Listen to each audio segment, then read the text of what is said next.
stengiamės reguliariai susitikti su mūsų kurorto įstaigomis ir aptarti aktualijos.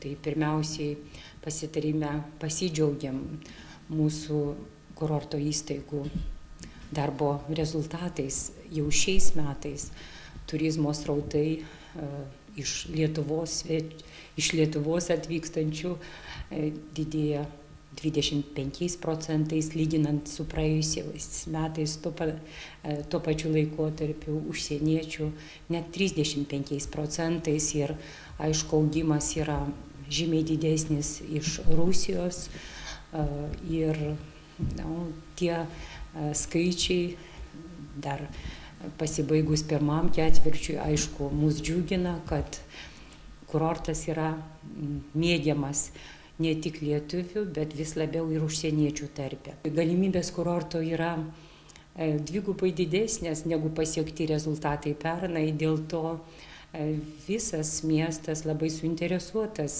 kad svečių skaičius būtų optimaliai tenkinantis visų galimybės ir poreikius. Taigi aptariam iš tikrųjų, kaip mes prisistatysim šiais metais, kokiose rinkose, kokiose šalyse.